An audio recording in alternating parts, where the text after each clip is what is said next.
No ano de 1535, chegou a Salvador, na Bahia, o primeiro navio com negros escravizados. Este ano é o marco do início da escravidão no Brasil, que só terminaria 353 anos depois, no dia 13 de maio de 1888, com a Lei Áurea. As primeiras pessoas a serem escravizadas na colônia foram os indígenas. Posteriormente, negros africanos seriam capturados em possessões portuguesas como Angola e Moçambique e regiões como o Reino de Daomé. Os africanos eram retirados à força dos locais em que viviam por traficantes de escravos. Viajavam em porões de navios em péssimas condições, até desembarcarem nestas terras, onde eram vendidos como mercadorias aos senhores da terra. Os africanos escravizados trabalhavam no cultivo da cana-de-açúcar e na produção de açúcar, na extração de metais e de pedras preciosas, no cultivo do café e em serviços domésticos. No vídeo de hoje, falaremos sobre os povos africanos, afrodescendentes e as comunidades quilombolas. Mas antes de darmos início ao nosso vídeo, desce ali e se inscreva para ser o primeiro a receber as novidades aqui do canal Área do Conhecimento. E não se esqueça de nos dar aquela moral clicando em curtir. Agora vamos ao que interessa?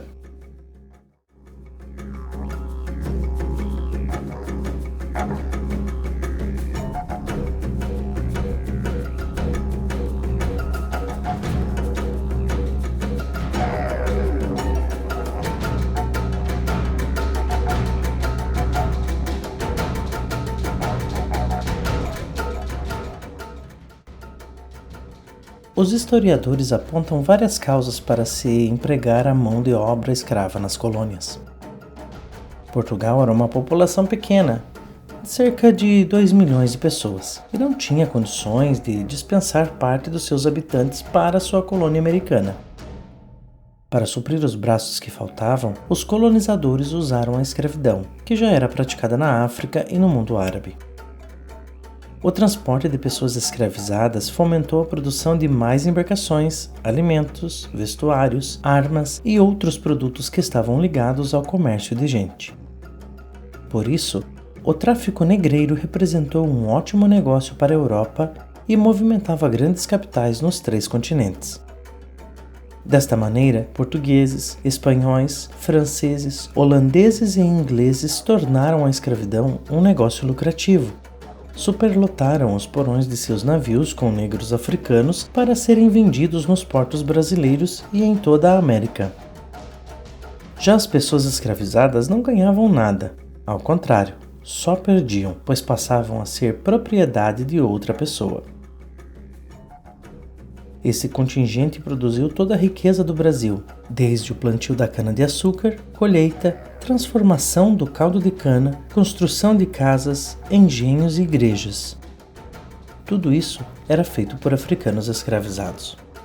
As condições de escravidão no Brasil eram as piores possíveis e a vida útil de uma pessoa escravizada adulta não passava de 10 anos. Após sua captura na África, os seres humanos escravizados enfrentavam a perigosa travessia da África para o Brasil nos porões dos navios negreiros, onde muitos morriam antes de chegar ao destino.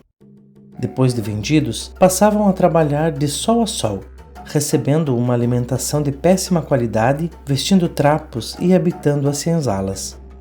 Normalmente, tratava-se de locais escuros, úmidos e com pouca higiene, adaptado apenas para evitar fugas. Errar não era permitido e poderia ser punível com castigos dolorosos. Eram proibidos de professar sua fé ou de realizar suas festas e rituais, tendo que fazer isso às escondidas. Afinal, a maioria das pessoas escravizadas vinham da África já batizadas e era suposto que abraçassem a religião católica. Daí surge o sincretismo que verificamos no candomblé praticado no Brasil. As mulheres negras eram usadas como mão de obra para trabalhos domésticos, como cozinheiras, arrumadeiras, etc.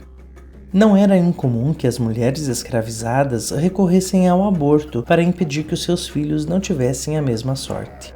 Quando fugiam, os capitães do mato perseguiam as pessoas escravizadas. A obtenção de liberdade só era possível quando escapavam para quilombos ou quando conseguiam comprar a carta de alforria.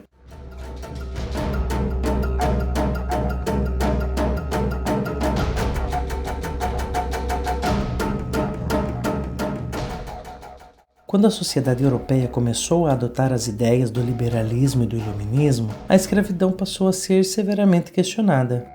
Afinal, a privação de liberdade não combinava com a nova etapa do capitalismo industrial. No Brasil, o tráfico foi oficialmente abolido em 1850 com a Lei Eusébio de Queiroz. Mais adiante, em 1871, a Lei do Ventre Livre garantiu a liberdade dos filhos de escravos. E em 1879 teve o início da campanha abolicionista liderada por intelectuais e políticos. Mais adiante, surgiu a Lei dos Sexagenários no ano de 1885, que garantia a liberdade aos escravos maiores de 60 anos.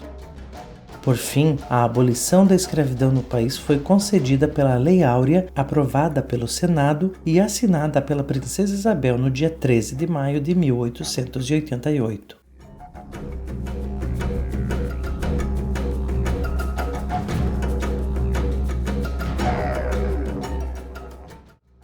Durante o período de escravidão e até mesmo depois, formaram-se vários quilombos. A escravidão durou pouco mais de 300 anos no Brasil e as revoltas nas fazendas não eram raras no período colonial. Muitos grupos de escravos fugiam e formavam comunidades fortificadas e escondidas na mata, chamadas de quilombos. E um dos quilombos mais significativos do Brasil colonial foi o Quilombo dos Palmares.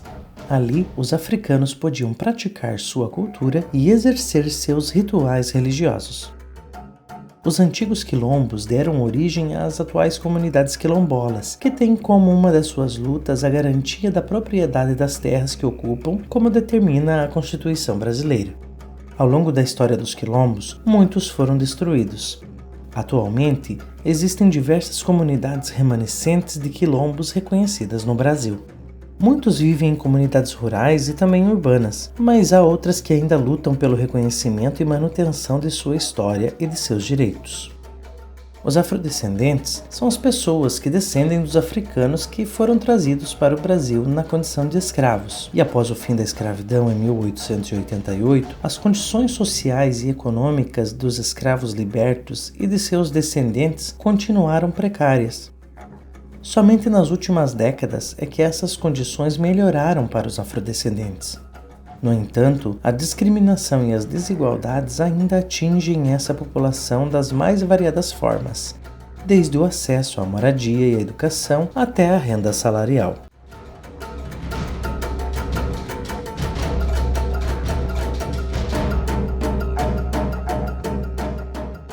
A cultura africana influencia muito na formação cultural brasileira. Mesmo vivendo como escravos, os africanos mantiveram alguns hábitos e tradições de seus lugares de origem, e isso influenciou a formação da cultura brasileira. É possível identificar contribuições dos povos africanos na língua, na culinária, na música, na religião e em muitas outras manifestações culturais. Ritmos musicais como o samba, o maracatu, o batuque e a capoeira são alguns exemplos da influência dos povos africanos.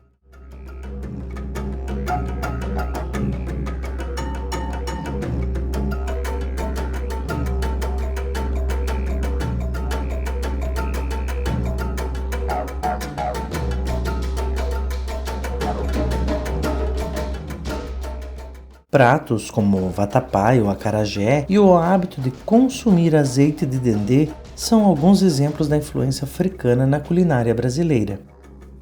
Há muitas outras influências nesses grupos na cultura brasileira, como por exemplo, instrumentos musicais como o berimbau e a cuíca, e a religião, como o candomblé e as demais religiões de matrizes africanas, palavras como cafuné, bafafá e fuxico. Atualmente, a influência africana também é vista facilmente na moda, em estampas e acessórios.